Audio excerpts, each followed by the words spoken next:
Welcome to Writers Not Writing, a show where I interview authors about the ways they procrastinate and highlight artists who are using their voices to push back against fascism. I'm Benjamin Gorman, your friendly author in exile, and the quiet guy behind the glass there is Doug the producer. I write novels and collections of poetry and stuff. Doug does his best to try to make me sound better. Welcome to Writers Not Writing. You're going to enjoy today's show. And if you want a little more, become a patron of my Patreon, and you'll get access to an ad-free version of the show with a bonus segment with each interviewee. Even free members get that, but let's keep that a secret. If I take my time,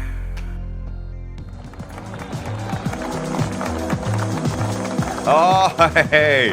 Welcome to everybody. Welcome to the way works now. I'm just gonna start saying like that. Way works now. We gotta innovate. I love it. It kind of sounds like the way people back in the day in Texas would say "chit." You know what I'm saying? They chit, Right. they chit, but that's that's for the a algorithm. different Mexican way to say it. But welcome to the way shit works now with your boys Lucas and Bobby from the Bronx, Rob Songs America, and we have a special guest today, don't we, Lucas? yes, we do. We certainly do. This is Mr. Benjamin Gorman of NotAPipePublishing, and on top of that, we have a stack of books. In fact, part of you can see, some of them can see them. We're going to talk about this as well throughout the show today, and I just want to welcome Yes. everybody to. Good job.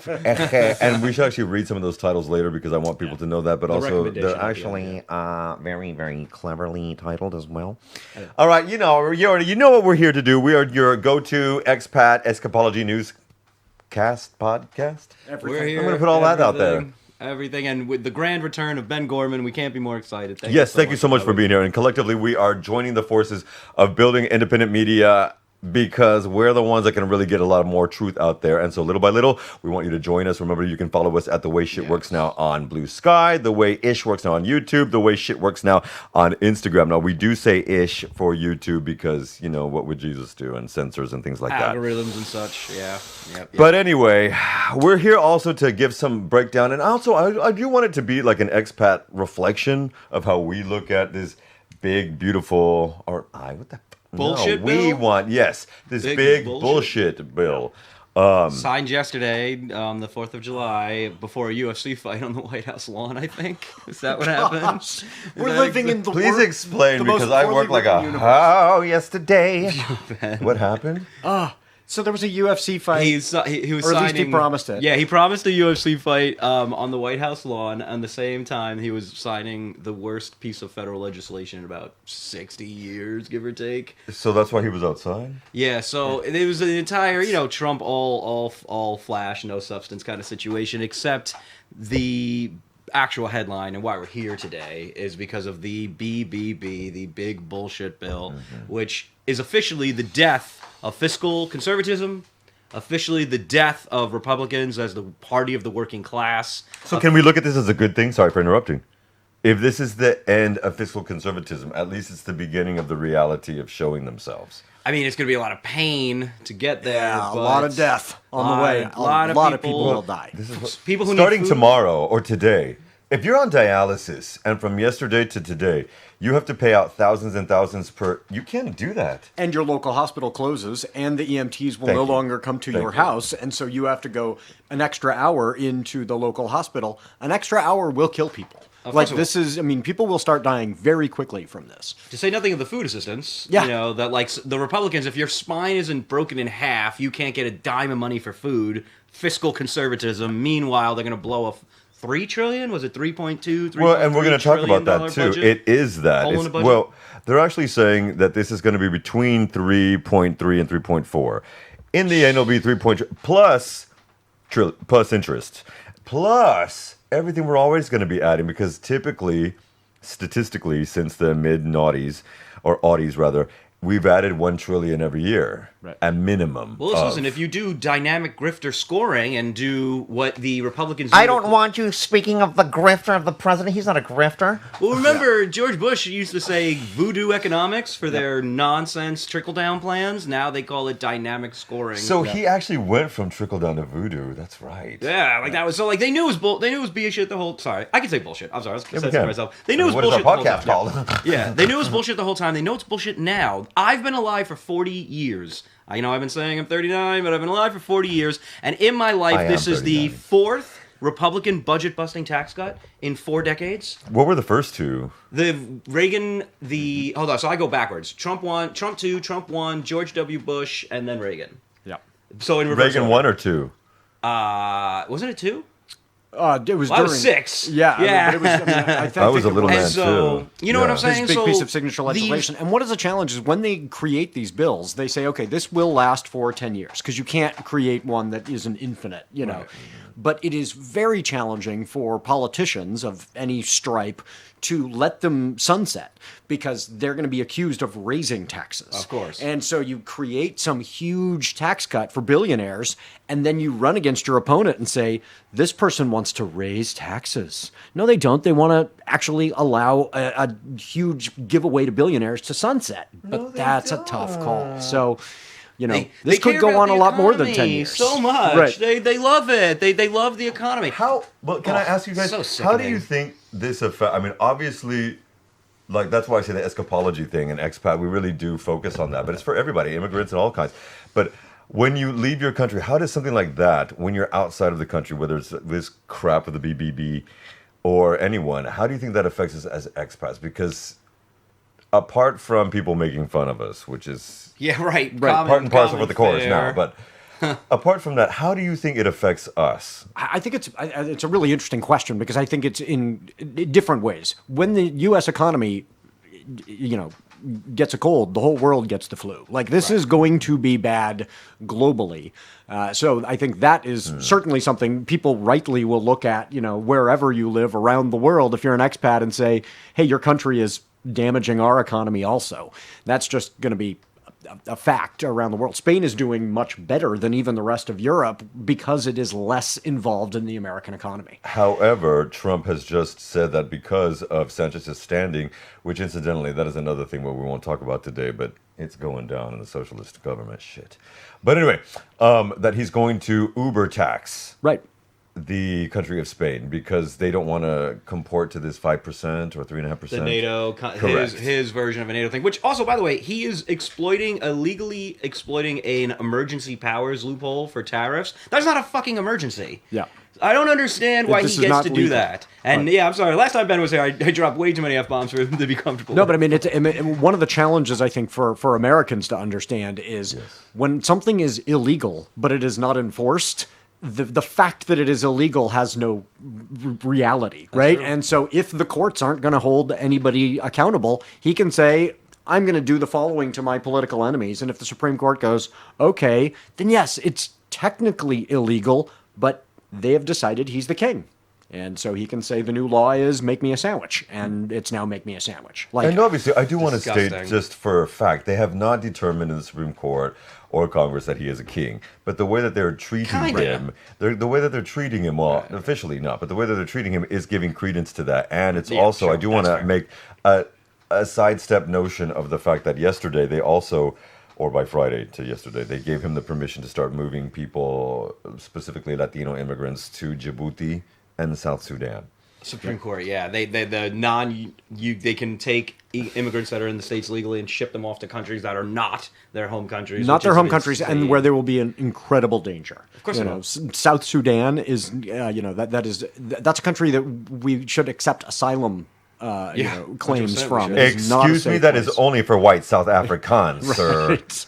Yeah, in this regime, it's just a disgrace. Everything wrong and evil you could ever possibly imagine, the Republican Party giddily enforces and celebrates. Yep. Every shitty, terrible part of the government, they're in love with it. So they're we hate red tape. Bureaucratic red tape is always going to be horrible unless we could use it to trick people out of not getting their food benefits. Then we love lots of bureaucratic red tape. So how unless do we we- can cut your voting Yeah, rights. red tape is for the poor. Red tape is for the poor. Red tape is for people that will vote against them. So they love red tape. And also, Well, I can want we to keep explain it what red BBB. tape is? Because a lot of people won't even know what you mean by red tape. Complying with federal, filling out your federal paperwork. It's really just as simple as that. Yeah. It's a very difficult process for people that aren't, attuned to being able to fill out 50 pages worth of information. Or are working two jobs. Working two and jobs don't and have the have time. kids. And so this is a mechanism to prevent benefits from going to the people that they are legally entitled to. in states when they had the work requirements, most people that were kicked off Medicaid, for example, were working. Right. Well, But it's because such they a didn't pain. fill out the paperwork properly. Well, also they've also taken away all of the Spanish documentation and Yes. forms like that. So a lot of people that were applying. Let's remember that 22% of the U.S. population is Latino, and so A higher number of people, in terms of a real number of Spanish speakers, live in the United States than in the country of Spain. There are more correct, than Spanish anywhere speakers except in the Mexico. U.S. Yeah. North America have the most Spanish-speaking people in the Yeah, world. like my wife, Punto. for example. Oh, hi. Yeah. And so it's just one of those things. And so when you've removed that from all federal offices, that infringes on at least not all 22%, obviously, but a significant portion Right. of the population. Especially the elderly, Well, especially... I was doing some guesstimation of maths because I'm a nerd in that way with numbers. I abhor maths with a passion. But if roughly 17 million, we know between 15 and 20 million people are going to be kicked off. That is 5% Medicaid. of the of Medicaid and affordable health care. That's 5% of the population. If we're 340 million, give or take, 335, half, 10% of that would be 34, and half of that is 17. So 5% of the population is without any health care. And so going back to what we were stating Time before- bomb. Yeah. Time bomb. Okay. In exactly which what way, that man? is. How long do you give it? Because I do believe think about that it. people on dialysis or insulin shot, they're going to be dying by next week after the But weekend. you will put off care that you need until you get exponentially worse. And then you will just show up at an emergency room needing I $100,000 know, worth like, of care. dudes. Well, Okay. and you know, If I'm a it's dude, like, hard to oh, comprehend the kind of knock-on effects. Go for it. So, I think Go get it's a Jesus. challenge for folks to think about all the ways that will play out economically. So, Truth. somebody loses their health care, they then lose their job. They lose their job, they lose their home. They lose their home, the Yes. price of your house goes down, right? This is in sequence. And so the economic consequences are going to be enormous. Would you say the trickle down? No, right. The Impact pain of will public trickle policy? down. Zombie? Did you say zombie? He said zombie. Triple.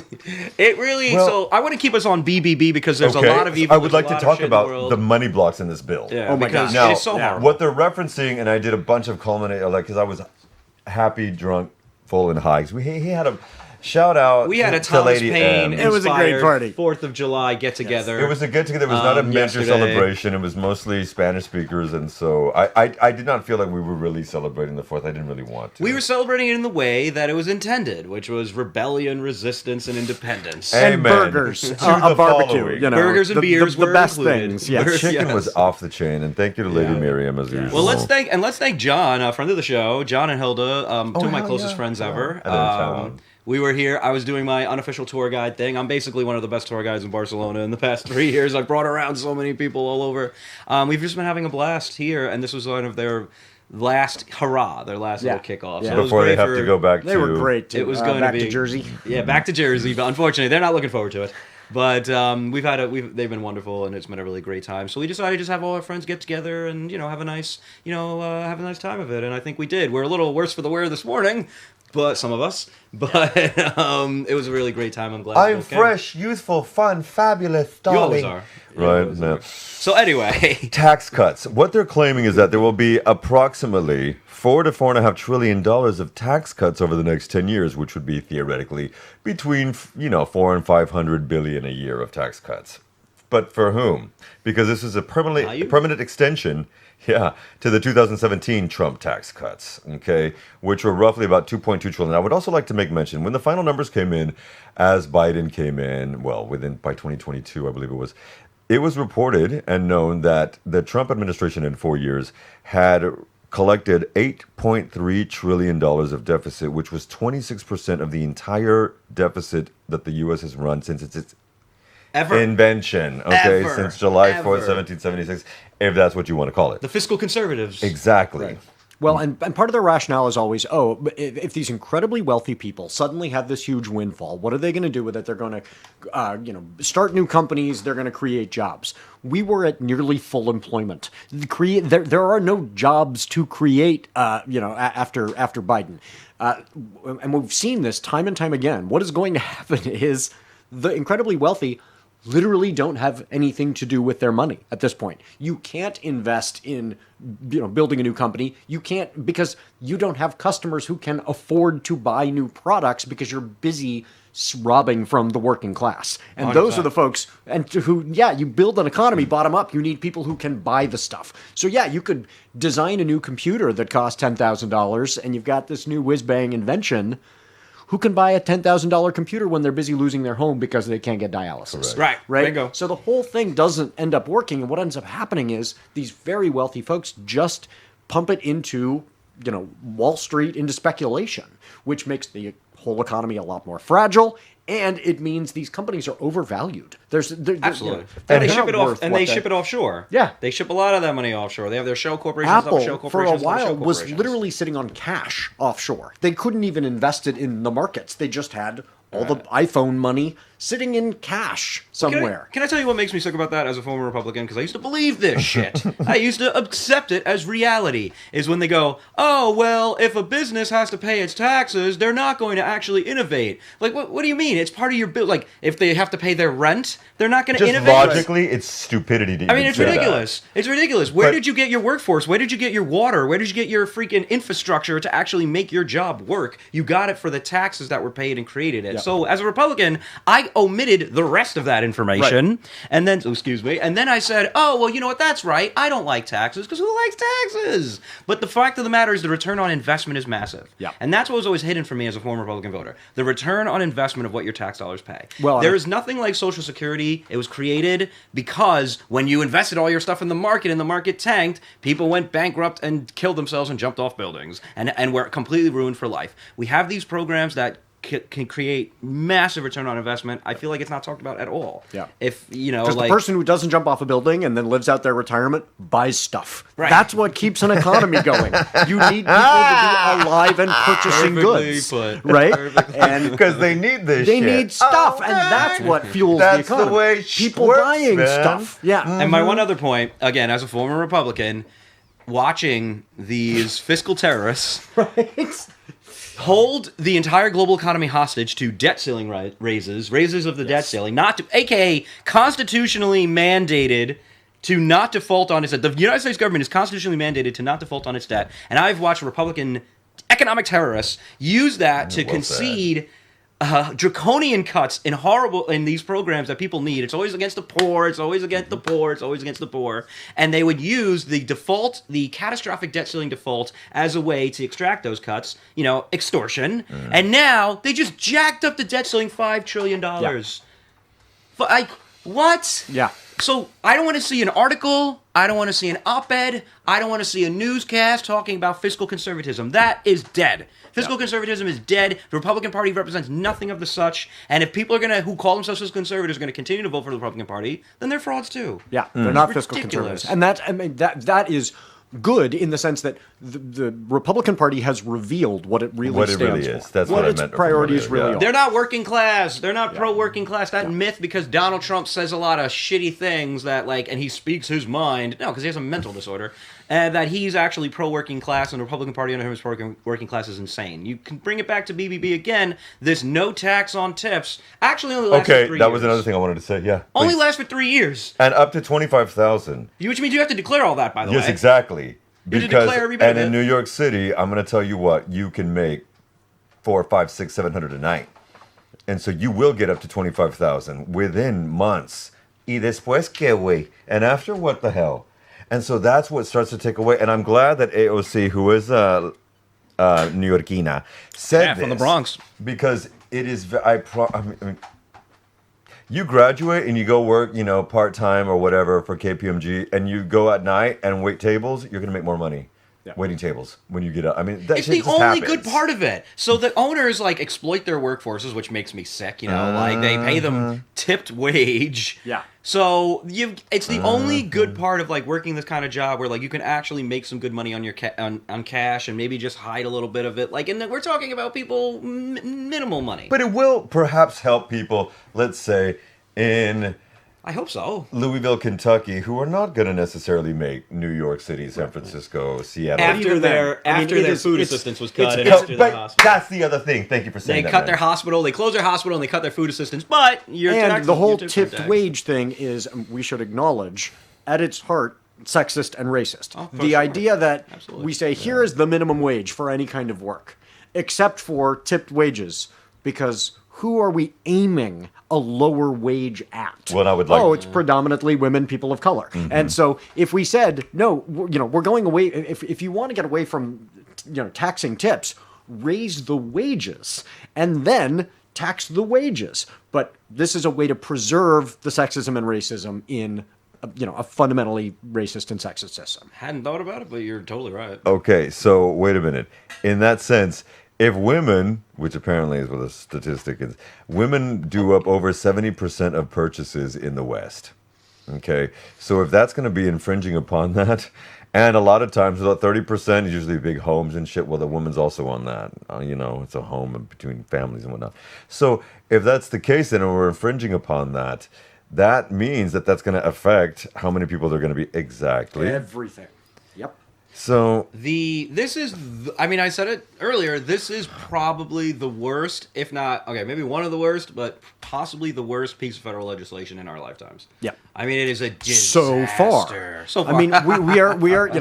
You guys should have me on the show every time Yes. something in the United States gets worse, and I'll be on here all the time. to stay Because okay. it's just- See, and we'll report how it Deal. just got worse. Well, how have things from the last time you were here, which we had just started, in the last month and a half too? How have things got worse? I mean, 170 billion for ICE, and this In is this bill. something. Yes, in this bill, All the And- other agencies that actually break up, criminal organized crime. Right. and It's go more than the after- Marines. This is more than we spend on the Marine Corps. but isn't it more than that? Hold on, I've No, got I some. think 170 is about right. yeah, Maybe there's more. It's But I know it's 15 times more than it was. Yes, and it's important for folks to understand. ICE is an agency that did not exist. I don't think it came about until the late '90s, and then no, it was roped into the Homeland Security. post 9/11. Post 9/11. 2000. So this is not, let's get rid of the U.S. Navy. When we say we need to get rid of ICE, this is a relatively new invention. redundant agency. And it's a post-Cold War way to get essentially military spending, right? Oh, we need to have a reason to buy these weapons. We were funneling all of this money into,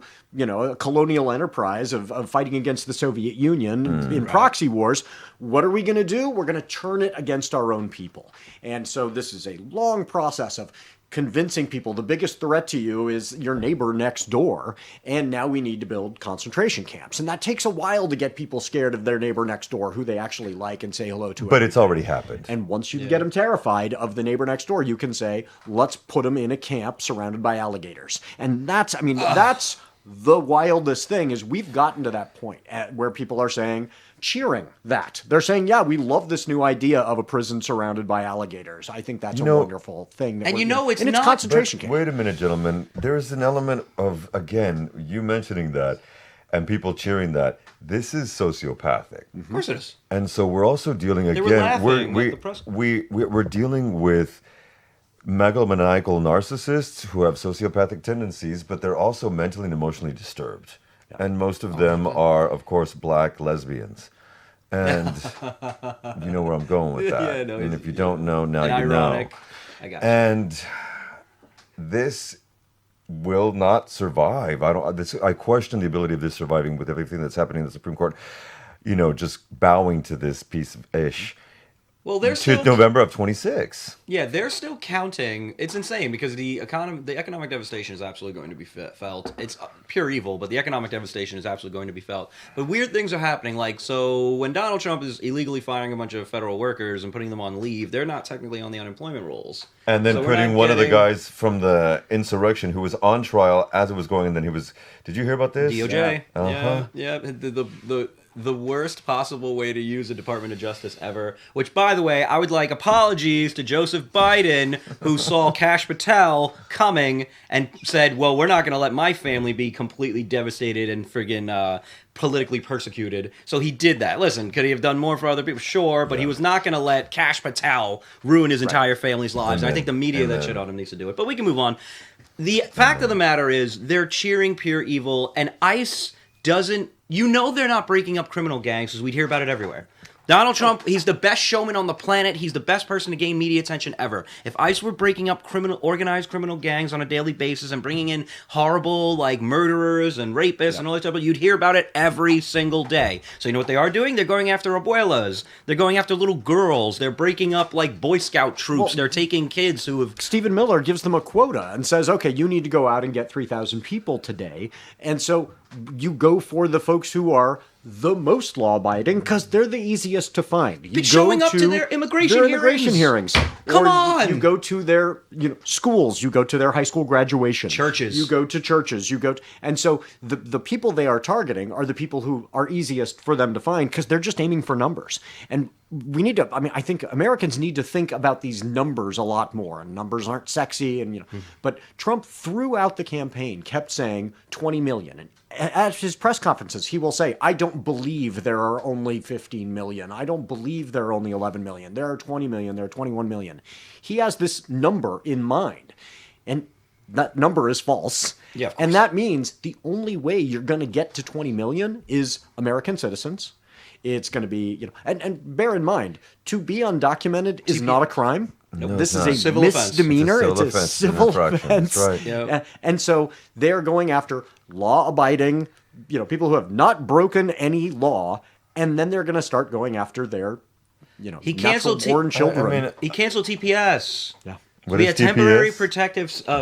protective services for people that are like in From process. Haiti, from Venezuela, Palestine, from Venezuela, from Haiti. 500,000. So they make people undocumented, Right. and then they're able to say, okay, now we need to populate these camps. Now you go which to are alligator incredibly camp. profitable. Exactly, because these it's are about the money. private camps. Yep. I mean, and I don't like, there was, somebody remind me of the name of the last chief of staff with Trump, the older gentleman. In 2017, you mean? Oh, Yeah. Tillman. No. No. Rex- Tillerson, you were saying. No. Tillerson was It was the State Department. guy who said he was suckers and losers. I'm forgetting his name. God, who exposed Okay. Trump for that. Oh. For that. Well, he exposed Trump, but I would like to also make mention, when he left his position, because he did leave his position before the end of that term, Yeah. he went down to Florida, and he was part of the people that were owners of private camps where they were turning in all these kids and then throwing the parents back into the Latino America and keeping the kids. He was one of the people that was getting money for each head that was being paid. And I just want people to know, John something, I want to say his name was, and this mother effer, so even though he came out and reported and kind of did a mea culpa at the end, that motherfucker is still part of invested into the private prison systems. If people don't understand, the United States, the plurality of the United States prisons are private personal systems. So you get paid growing per every day. head of the inmates that are in there. And so they were doing that with these kids. So this guy left his chief of staff job as the United States president's chief of staff and went and started making bank off of little Latino kids who were getting paid. And I think it was $3,000 a day per head or something like that. Insanity. It's wild. Yeah. So let's not get it twisted, because all of this goes back to why they're wanting to do this, because big money interests are taking over these private camps. I mean, and not about safety. what's interesting to me is in the reboot, okay, I'm going to nerd the fuck out, but in the reboot of the 2016-17 X-Files, in the first episode, they talked specifically about this happening and how FEMA was going to be permitting this stuff, and FEMA would come in and step out. Now, obviously, things have changed since then, but it was the beginning of the Trump administration, and they started showing the building on in the clip of the episode. Rather, they showed the building of these camps, which are out in the middle of nowhere, and so this has already been happening for a while under the Trump administration. They're there. They're going to have to be used. They're going to have to be staffed. There's only so many, as we all agree, there's only so many undocumented immigrants. What is the purpose of them? It's like any wall is built to keep people in. It's not But built it's to keep people also, out. I really Same want to make principle. mention too, especially as the Latino in this mix, that the majority, and I mean 90-something% of the people that they're taking are brown folk. They're Latinos. These are, it's which racial is why profiling. these are concentration camps. For the technical definition Latinos. is you've chosen people based on a characteristic. These are racist concentration camps. This is Without a doubt. This is a pogrom. This is let's put all the people of a particular group into camps. So why isn't the world courts stepping in and saying anything? I wonder, because it's going to have to take allies. Just like every situation and organization and what have you that has necessitated freedom has necessitated allies and needed allies to do this. but the human rights courts haven't said anything about this.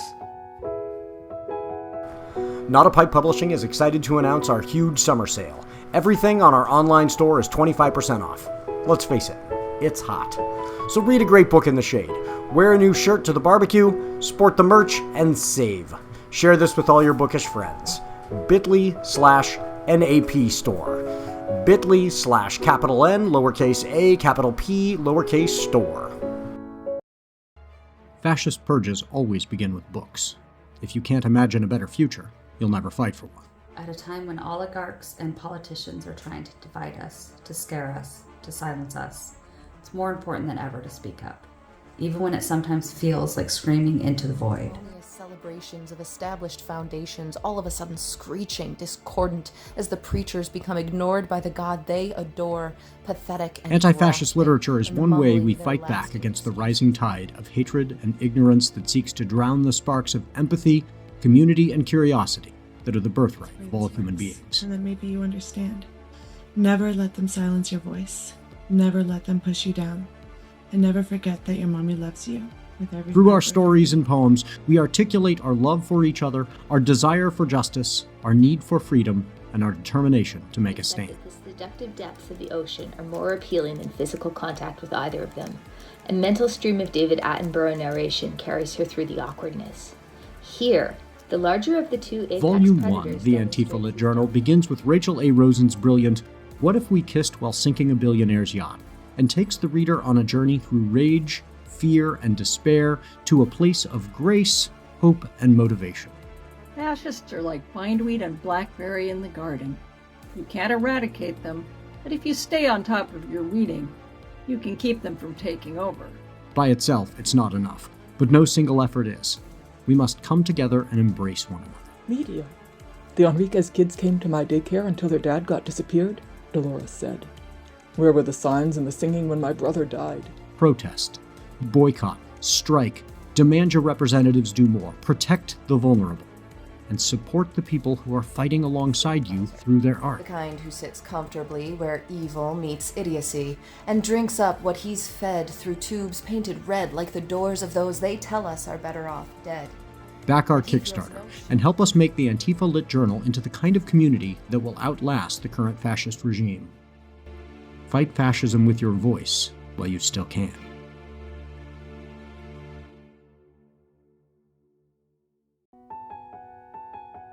So why isn't the world courts stepping in and saying anything? I wonder, because it's going to have to take allies, just like every situation and organization and what have you that has necessitated freedom has necessitated allies and needed allies to do this. But the human rights courts haven't said anything about this. I think that stuff takes time, and I think they it's can. fear. We don't have time. And I think though. we don't have time. And I No, wish no, we people don't. would And at the same understand that time, too. This is, you you know, can't wait to, Netanyahu- maybe there'll be an election. Maybe there'll be another election. In a couple of elections, we can stop, blocking people up in camps. The other thing that folks are, struggling to start wrapping their minds around, but I think they're going to be realizing it really quickly, is you can't move 20 million people without killing a lot of them. These people will be in conditions that will not be humane. People are dying Disease, in the custody already. the right. Florida weather, they're going to kill tens of thousands of people. And so I've been encouraging folks, take some time and think about what is your red line. And one of the things you're going to realize as you do that is no matter where you draw your red line, you will feel some guilt for not having it drawn it sooner. But don't get too stuck on the guilt. You can deal with the guilt later. We're all going to have to deal with what were we complicit in, right? But once you figure out this is my red line, when this happens, I will, and then figure out what is your plan.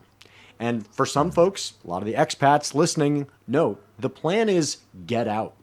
And some people cannot get out, and I want to honor Correct. that. They've Amen. got family there that they need to stay. them. Well, then what are you going to do when we reach that red line? When 50,000 people die in a camp in Florida, maybe that's your line. When the economy completely collapses and you can't sell your house because nobody can sell their house, what are you going to do?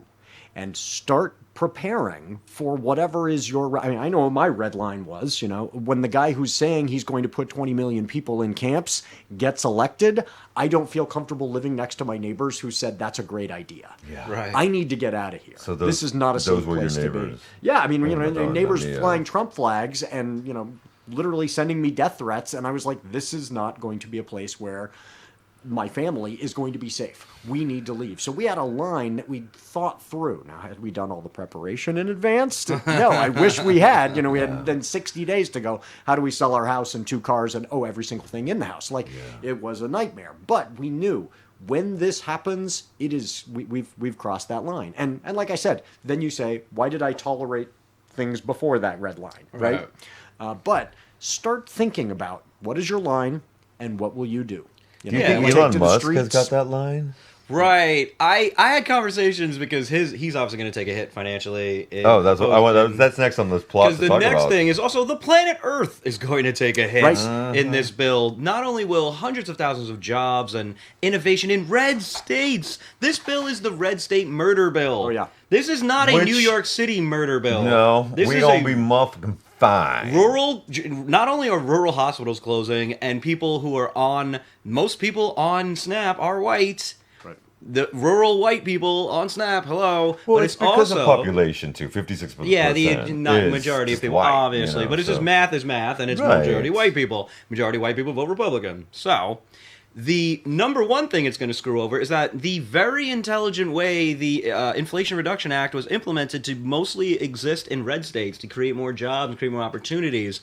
We thought, stupidly enough, that, hey, they're not going to kill a bunch of these jobs in their own states, are they? Yes, they will. Because Republicans are not good for the economy. But they're Christians and they care. They're Christians and they care. Replacing it with prayer. This is remarkably consistent with Republican policy making. Right. And that is, if something helps people of color, if something helps women, they're very, very willing to cut that program, even though it will also harm their own constituents and their own voters who are, white and poor. Cut off your nose to spite your face. Exactly. Kind of situation. So we've had talks going back as far as Nixon for things like childcare.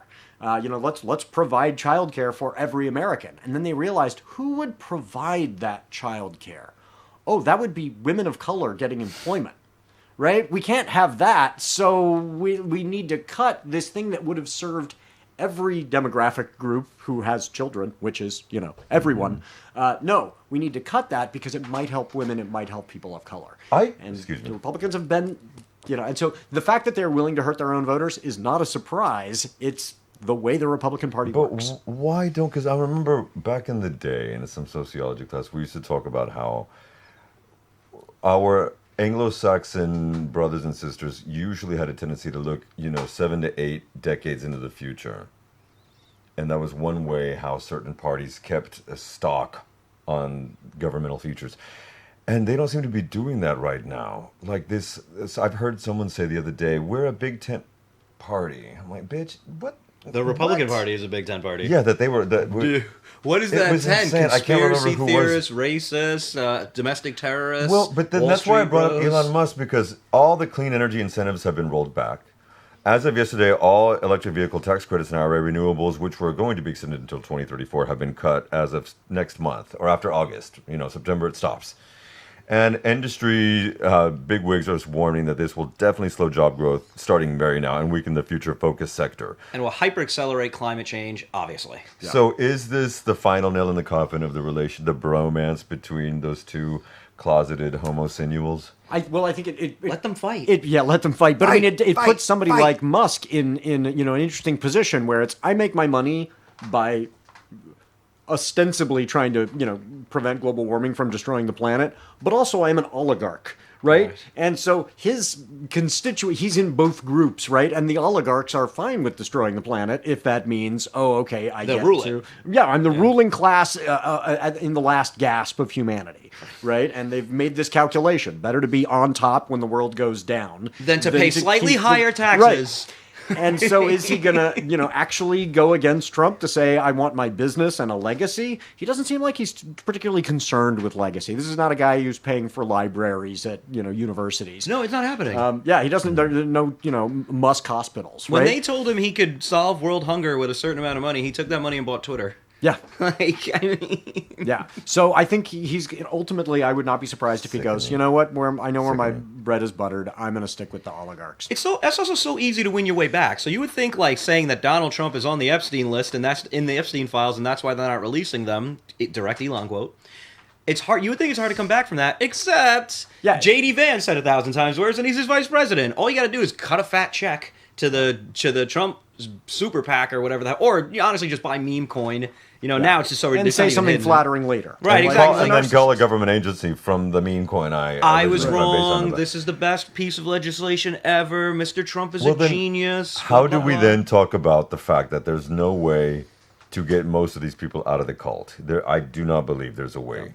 I believe there's a fraction, maybe, but there's going to be a strong constituency of over a quarter of the population of a country of 340 million that are always going to be drinking that Kool-Aid. So two things about that. That's why, and I say this a lot, is that we need to win the information war.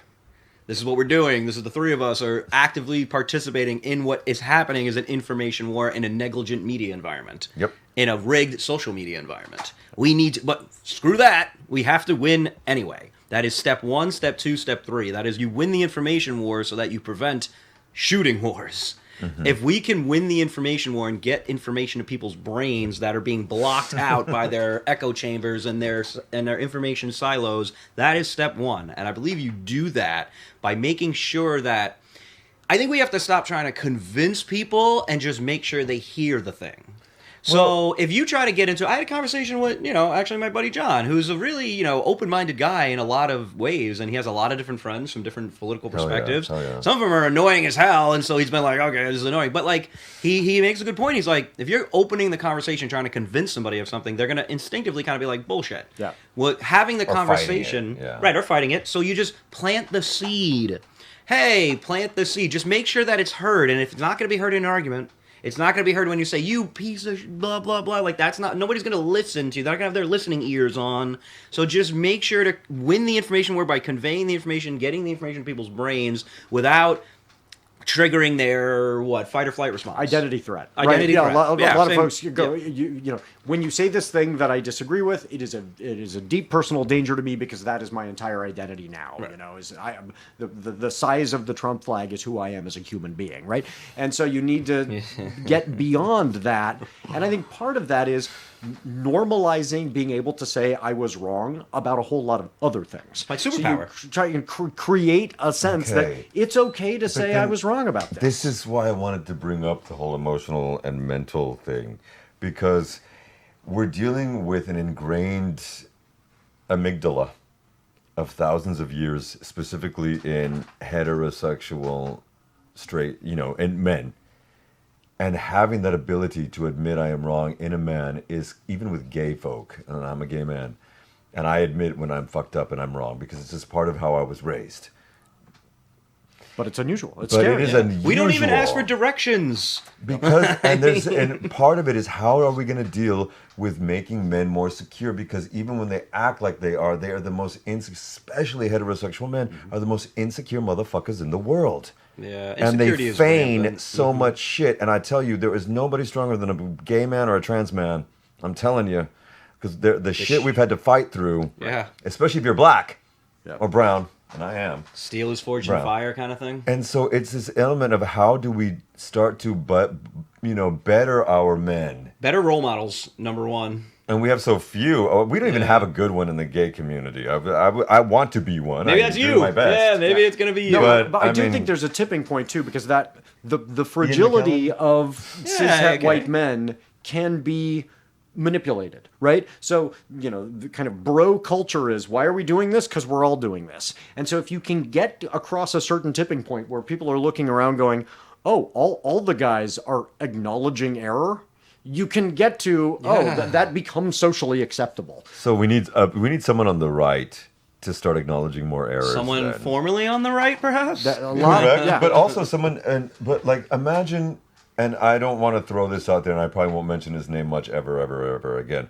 but that piece of Ben Shapiro has been talking a lot loudly about some things that is going on that he's saying this is not working. And if he has a come to Jesus, yes it is, a come to the Jewish Jesus moment as he is a Jew, Shapiro,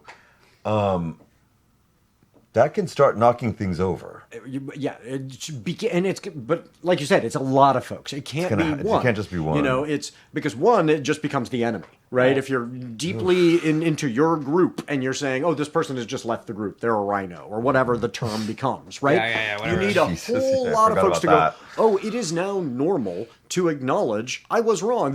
You know, and it shouldn't be that hard for folks who are also kind of trained in the libertarian mindset to go, "Oh, people in government fooled me."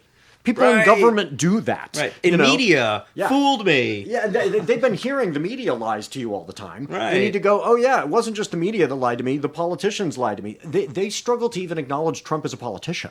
Like, yes, a politician lied to you. Shocking. You know, this is what, he's a con man also. Yeah, he's not a true politician. A CEO of a mega corporation has his own billions in mind and not your best interest. And shocking. Those of us who are, this is going to be, I think, in a way, harder. Those of us who are on the left need to be able to say, you know, welcome back to reality. Oh, yeah, and that's a going to big be one. really tough. It's easier to go, why didn't you ever understand? I'm going to hate you forever. Like, no, you can come back as long as you acknowledge error. Right. And I said a moratorium. Again, acknowledgement from cisgen. I said right. It's not easy. So we have to do with I said a moratorium. A moratorium on at least until 2028, 2029. Let's call it January 2029. A moratorium on people who got duped by the cult but are now finally realizing that this is completely destructive and then they're no longer going to support it. We can make fun of them later. We can tease them later. Right now, okay. Now you see, maybe question more things about the politicians you like. And planting seeds. If Fox just turned, well, a lot of it's on YouTube now. So a lot of the it's financial incentives for Fox are, you know, they're making a lot of money lying, right? So it's I don't think it's going to be. My Pillow is.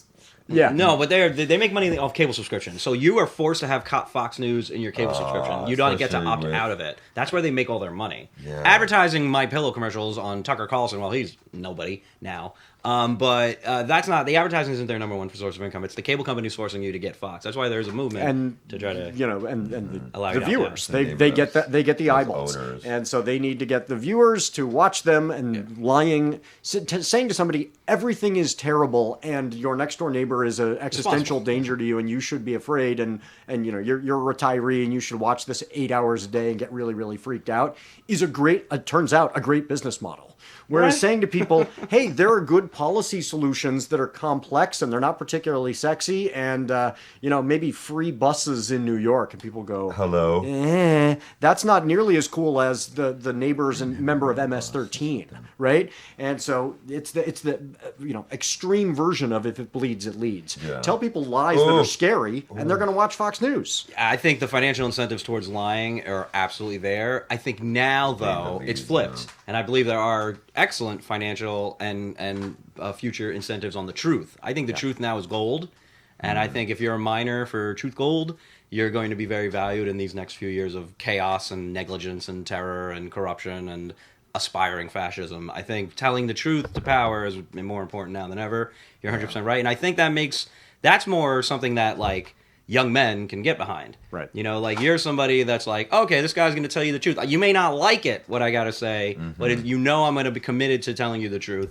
And I think, and I'm not going to buckle under bad faith pressures. So I think a problem in our political sphere is that we're in a coalition of people that don't always agree. Between the three of us, we have so much different life experience and so much different, so many different perspectives on how to approach things and better off of society, better off for our families, better off for what we work. That, like, coming to consensus can be difficult, but that's necessary for the entire planet, for better economies. Let's talk Republican. For all relationships. All men relationships. Women, hello? Yeah. We're different? Yeah, and so just a bit. not running and cowering is a good start. You know, standing up and fighting is a good start. So people like us that are taking up the fight will earn respect, I think, whether disagreed or agree with us. The fact of the matter is we're willing to stand up and fight, and I think it'll inspire. Ideally, hopefully, we're inspiring more people to stand up and fight. Hopefully, or right? buy books from NotAPipePublishing. There you to go. help the fighters. Yes.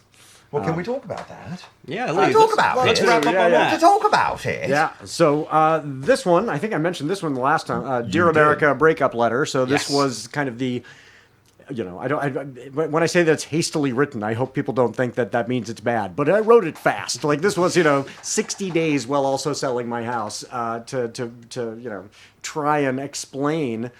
In hopefully an entertaining way, like this relationship, America, is not working out. Like I'm not sure if it's me or if it's you, but this isn't going to work out.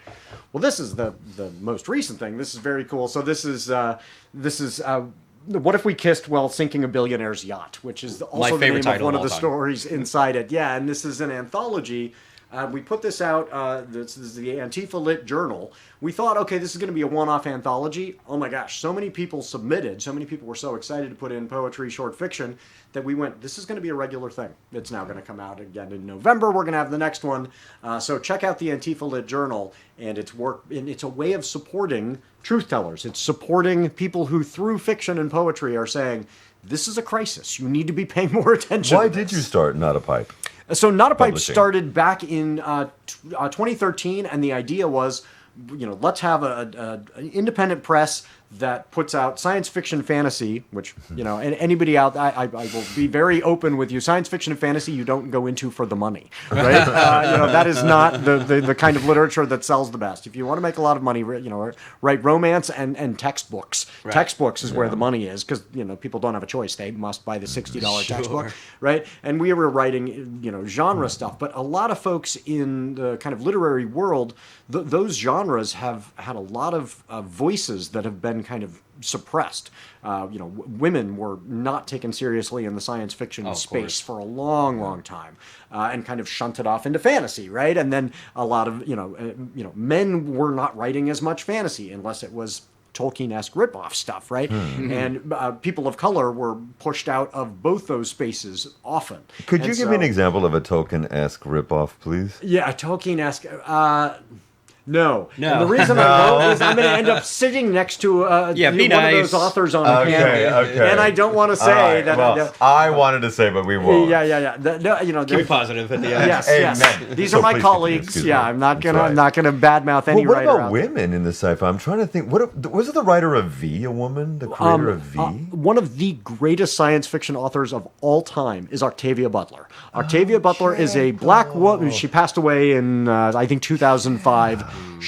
Go back, read her work. It is absolutely amazing. That's right. And she would show up to these sci-fi conventions, and they would say, people would say to these science fiction authors, so, if you were writing a time travel story, what time period would you go back to?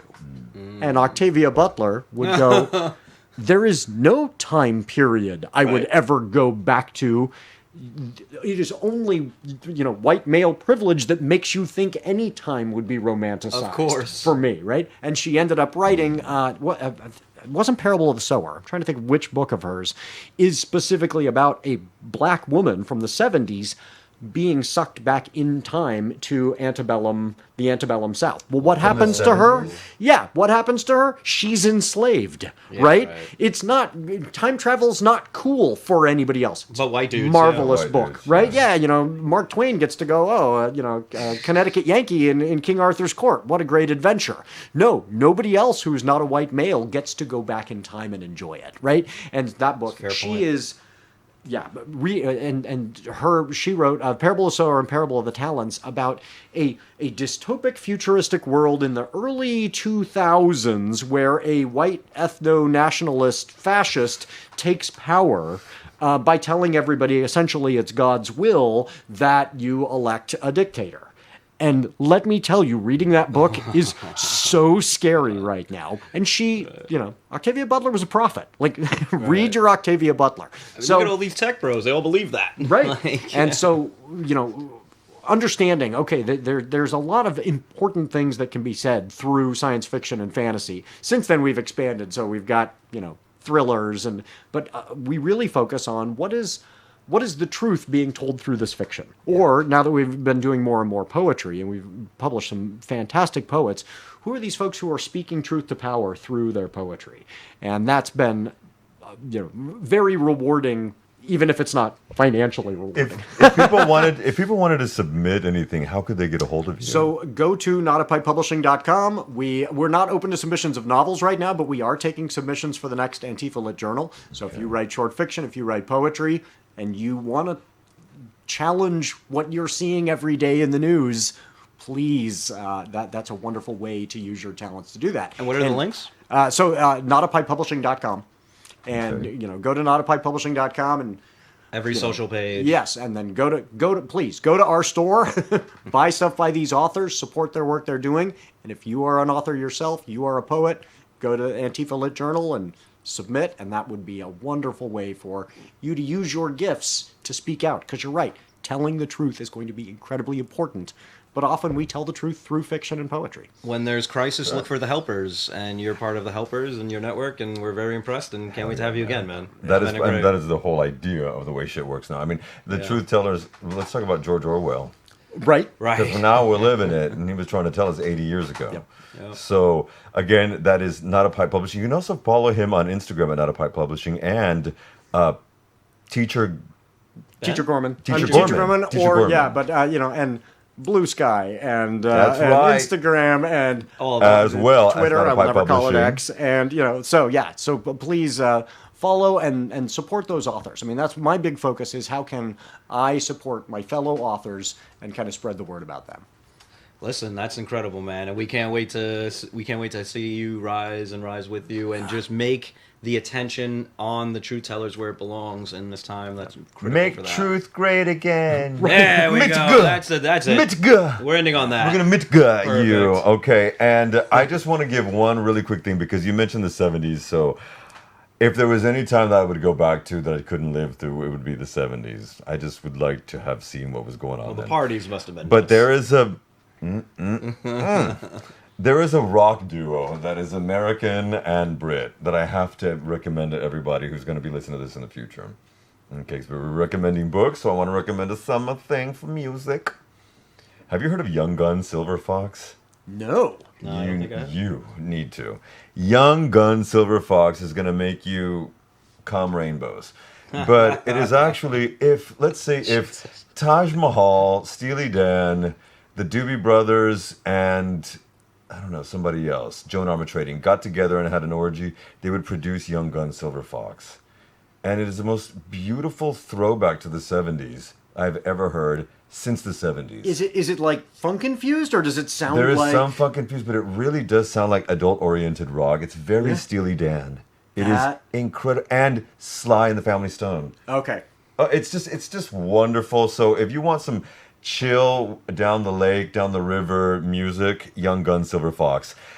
And books by Not a Pipe Publishing. Folks, this is Rob and Lukey at The Way Works Now. And thank you, everybody, for joining us for Pod 8. Hasta la próxima. Yeah, hasta Power luego. to the people. We'll see you on the flip side. Hit Bye, the everybody. music. Okay. Everybody knows that the dice are loaded. Everybody rolls with their fingers crossed. Everybody knows. If I take